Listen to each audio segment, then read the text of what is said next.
성도 여러분들 안녕하십니까? 2월 21일 일요일입니다. 함께 하신 여러분들을 환영합니다. 저는 퀸즈교회를 섬기는 김희상입니다. 이제 기도하시고 시작하도록 하겠습니다. 하늘에 계신 아버지 하나님, 이 새로운 한날을 우리에게 허락하시고 주님의 말씀을 붙잡고 저희들이 무릎 꿇어 주님의 도우심을 간구하며 이 하루를 시작하게 하시니 감사를 드립니다.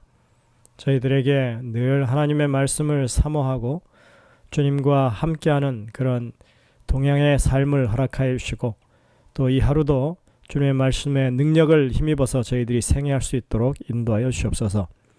오늘도 우리의 생명과 의가 되시는 주님을 우리가 온전히 신뢰하는 하루가 될 수 있도록 인도하여 주시고 이 아침에도 주님 앞에 무릎 꿇어 주의 도우심을 간구하는 주의 백성들에게 은혜를 베풀어 주셔서 참으로 하나님이 우리의 편이 되시고 우리의 모든 필요를 공급하시며 우리의 온전한 도움이 되신다고 하는 것을 오늘 이 하루의 삶을 통하여 우리가 경험할 수 있도록 하여 주옵소서.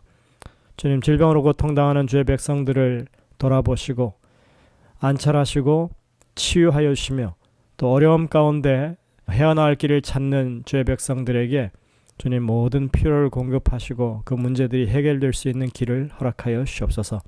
저희들이 이제 말씀을 펼치고 주의 도우심을 간구하오니 우리를 지혜롭게 하시고 주의 성령의 음성을 들을 수 있는 귀한 시간이 될 수 있도록 인도해 주시옵기를 예수님의 이름으로 기도드립니다. 아멘. 저희들이 이번에 9가지요. 섬기고 구원하며입니다. 먼저 기억절을 보시겠습니다. 내가 붙드는 나의 종, 내 마음에 기뻐하는 자, 곧 내가 택한 사람을 보라. 내가 나의 영을 그에게 주었은즉 그가 이방의 정의를 베풀리라. 이사야 42장 1절에 있는 말씀입니다. 우리가 알다시피 이 말씀은 예수님에 대한 예언이죠. 이사야서를 크게 세 부분으로 나눈다는 것은 이번 기회에 이사야서를 공부하는 동안에 몇 차례나 들었던 이야기입니다. 1장부터 35장은 유다와 주변 국가들의 죄악을 고발하고 심판이 곧 이르러 온다는 경고이고 36장부터 39장은 남방 유다에 실제적으로 불어닥친 징계의 회초리, 즉 아수르의 침공에 대한 역사적인 기록입니다. 그리고 마지막 세 번째 부분은 40장부터 66장까지의 위로와 회복의 약속입니다. 우리는 이제 그 세 번째 부분을 공부하고 있습니다. 아닌 게 아니라 정말이지 하나님은 이스라엘 백성들을 많이 사랑하셔서 그들을 징계하시되 그들이 혹시나 절망하거나 또 포기할까 봐 계속해서 회복을 약속하시면서 위로하기를 마다하지 않으십니다. 그러나 이러한 회복과 위로가 과연 언제 성취될 것인가를 생각해 본다면 여기서 말하는 위로와 회복의 기별은 우리의 믿음 안에서 누리는 것이라고 하는 사실입니다. 실상 고레스에 대한 성취는 150년 후, 그리고 메시아에 대한 예수님에 대한 예언의 성취는 700년 후에나 이루어지는 것이고, 그리고 최종적인 회복과 완성은 2500~600년이 넘어가는 오늘날까지도 여전히 미래에 속한 일입니다. 그래서 우리는 이런 기별들을 대할 때 이것이 오늘 우리에게 무슨 의미가 있는 것인지 믿음 안에서 그 영적인 의미를 되새겨 봐야 하는 것입니다. 이번 주 교과의 도입에 보면 시대의 소망에 나오는 한 구절을 인용하고 있습니다. 그리스도께서 사시던 장소들을 방문하는 것, 즉 그분이 밟으신 곳을 걸어보고 그분이 가르치기를 좋아하시던 호숫가를 바라보고 그분의 눈이 때때로 머물렀던 들과 골짜기를 바라보는 것은 큰 특권이 될 것이라고 생각하는 사람들이 많습니다. 아마 이건 분명히 성지순례에 관한 이야기일 것입니다. 그러나 우리가 예수님의 발자취를 따라가기 위하여 나사렛이나 가버나움이나 베다니에 갈 필요는 없습니다. 우리는 병상곁이든 빈곤한 오두막집이든 사람이 많이 모이는 대도시의 뒷골목이든 인간의 마음의 위안이 필요한 곳이라면 어디에서든지 예수님의 발자취를 찾을 수 있습니다. 예수님이 세상에 계실 때 행했던 것처럼 우리가 행할 때 우리는 그분의 발자취를 따라갈 수 있습니다. 시대의 소망 640쪽입니다. 이것은 와이세 권면으로 우리가 성지순례 할 필요가 없다. 다 그런 게 부질없는 이야기다. 이런 얘기를 하는 것이 아닙니다. 이것은 우리의 삶에서 영적인 핵심을 찌르는 말씀입니다. 성지순례를 가는 것 좋은 일이죠. 그러나 성지순례를 가는 목적이 무엇인가 하는 것입니다. 예수님이 어떤 분인지 느끼고 싶어서 우리가 그런 것을 합니다. 그렇다면 예수님은 2000년 전 유대 땅에 계신 그런 분이 아니라 오늘날 우리가 사는 이곳에 병자가 있고 고통당하는 사람들이 있는 이곳에 주님이 여전히 여기 함께 하신다고 하는 것입니다.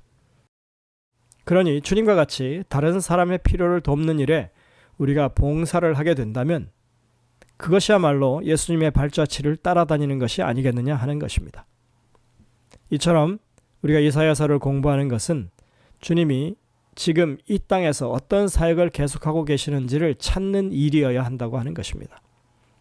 이사야는 자비의 사명을 가진 여호와의 종에 대해서 말하고 있습니다. 그는 상한 갈대를 꺾지 아니하며 꺼져가는 등불을 끄지 아니하고 진실로 정의를 시행할 것이며 눈먼 자들의 눈을 밝히며 갇힌 자를 감옥에서 이끌어내며 흑암에 앉은 자를 감방에서 나오게 하는 하나님의 그런 종을 소개하고 있습니다.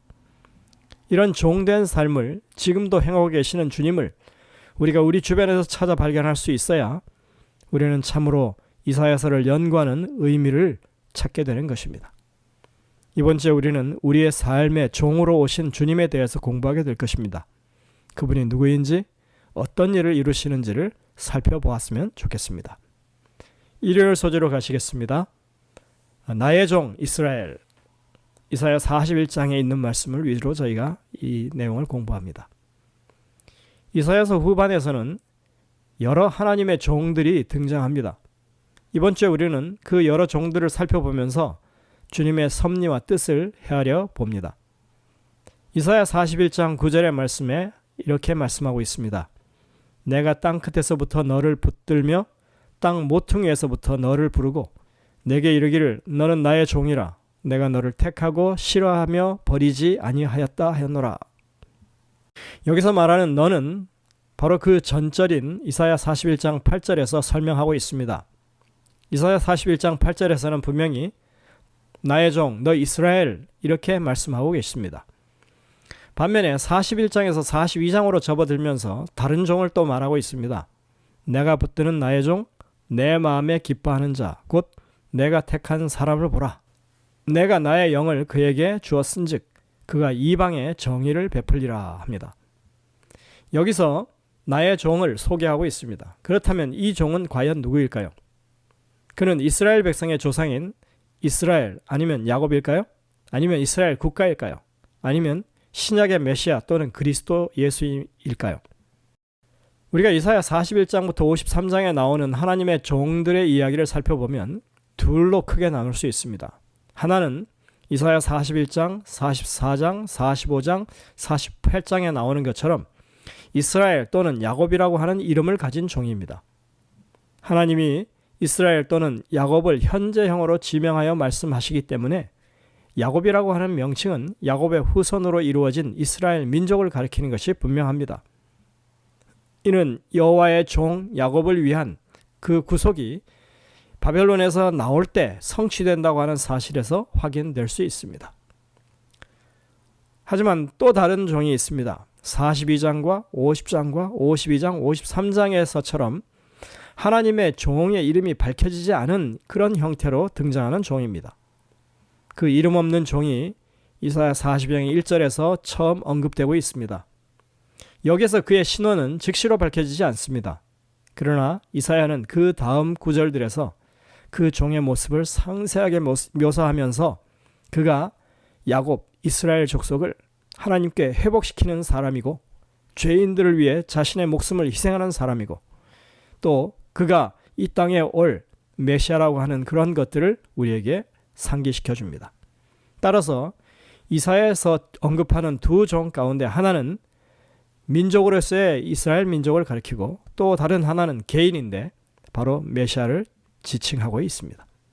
자, 그렇다면 야곱이라고 하는 명칭으로 등장하는 종으로 이스라엘 민족이 감당했어야 할 역할이 무엇인지 우리가 좀 살펴봐야겠습니다. 그 내용은 이사야 41장 8절부터 20절에 나옵니다. 하나님은 이스라엘 민족을 여전히 그분의 종으로 단언하시면서 내가 너를 택하고 싫어하여 버리지 않았다라고 말씀하십니다. 그런 다음 성경에서 가장 엄숙한 약속 중 하나를 이스라엘 민족에게 주고 계십니다. 두려워하지 말라. 내가 너와 함께 함이라. 놀라지 말라. 나는 내 하나님이 됨이라. 내가 너를 굳세게 하리라. 참으로 너를 도와주리라. 참으로 나의 의로운 오른손으로 너를 붙들리라. 이사야 41장 10절의 말씀입니다. 우리가 이 말씀과 그 다음에 이어지는 성경절들을 살펴보면 이스라엘의 기본적인 역할은 다른 민족들처럼 어떤 신이나 그 형상을 의지하기보다는 참 하나님을 신뢰함으로 구원을 얻는 것이라고 하는 사실을 분명하게 우리는 찾아볼 수 있습니다. 이사야 41장 7절에 이렇게 말합니다. 목공은 금장색을 경외하며 망치로 고르게 하는 자는 매질꾼을 경외하며 이르되 땜질이 잘 된다 하니 그가 못을 단단히 박아 우상을 흔들리지 아니하게 하는도다. 사람이 자신의 손기술을 사용해서 그렇게 만들어낸 신을 섬기는 것이 얼마나 어리석은지를 이렇게 표현하고 있습니다. 그것은 단순히 만들어진 수공품일 뿐이지 결코 신이 될 수는 없다고 하는 것입니다. 이사야 41장 21절부터 24절에도 이렇게 말합니다. 나 여호와가 말하노라. 너희 우상들은 소송하라. 야곱의 왕이 말하노니 너희는 확실한 증거를 보이라. 장차 당할 일을 우리에게 진술하라. 또 이전 일이 어떠한 것도 알게 하라. 우리가 마음에 두고 그 결말을 알아보리라. 혹 앞으로 될 일을 듣게 하며 뒤에 올 일을 알게 하라. 그리하면 너희가 신들인 줄 우리가 알리라. 또 복을 내리든지 재난을 내리든지 하라. 우리가 함께 보고 놀라리라. 보라, 너희는 아무것도 아니며 너희 일은 허망하며 너희를 택한 자는 가증하니라. 여기서 보면 금은 동철 또는 목석으로 만들어 놓은 그런 신이 생명이 있기나 하겠는가? 그에게 무슨 지성이 있겠는가? 그에게 무슨 능력이 있겠느냐 하는 그런 질문을 던집니다. 오직 하나님만 처음과 나중을 아시고 처음부터 종말을 고하시는 그런 분이라고 하는 것을 우리에게 상기시켜 줍니다. 또 41장 28절 29절에 있는 말씀입니다. 내가 본즉 한 사람도 없으며 내가 물어도 그들 가운데서 한 말도 대답할 조언자가 없도다. 보라, 그들은 다 헛되며 그들의 행사는 허무하며 그들이 부어 만든 우상들은 바라며 공허한 것뿐이니라. 어떤 경우에는 성경 말씀을 읽는 것만으로도 충분할 때가 있습니다. 왜냐하면 그 말씀들이 너무나 완벽하게 표현하고 있기 때문에 그렇습니다. 지금 우리가 읽은 이 말씀들이 바로 그렇습니다. 더 덧붙일 것이 없는 것입니다. 여기 다른 설명이 필요치 않습니다. 이런 하나님의 말씀은 2700년 전이나 오늘날이나 살아있는 하나님의 말씀이고 현재 선포하고 있는 말씀입니다. 우리는 하나님의 신실한 종으로서 하나님의 음성에 귀를 기울이고 그 명령에 순종하는 것이 하나님의 종으로서 우리가 해야 할 일인 것입니다. 2700년 전에 그들은 그 하나님의 말씀에 귀를 기울이지 않고 그 말씀을 따르지 않았습니다. 우리는 오늘날 오직 살아계시는 하나님의 말씀에만 귀를 기울여야 합니다. 그것만이 우리가 바른 길을 갈 수 있는 방법인 것입니다. 영감의 교훈을 보시겠습니다. 그분께서는 병과 불행과 죄의 짐을 제거해 버리고자 오셨습니다. 인간에게 완전한 회복을 가져다 주는 것이 그분의 사명이었습니다. 그분께서는 사람들에게 건강과 평안과 완전한 성품을 주고자 오셨습니다. 그분의 도움을 찾아온 사람들의 환경과 필요성은 제각기 달랐지만 그분께 나온 사람 중 도움을 받지 못하고 돌아간 사람은 하나도 없었습니다. 치료봉사 17, 18쪽입니다. 우리는 이사야서를 통해서 하나님의 종들에 관한 이야기를 듣습니다. 우리에게 종으로 오신 그분이 어떠한 삶을 사셨는지 우리가 살펴보는 것이 진정 우리가 하나님의 종으로서 해야 할 일일 것입니다. 우리는 하나님의 말씀에 귀를 기울이고 그분의 말씀에 순종하는 것만이 가장 안전하고 복된 길이라고 하는 사실을 다시 한번 마음에 새겨야 하겠습니다. 기도하시겠습니다.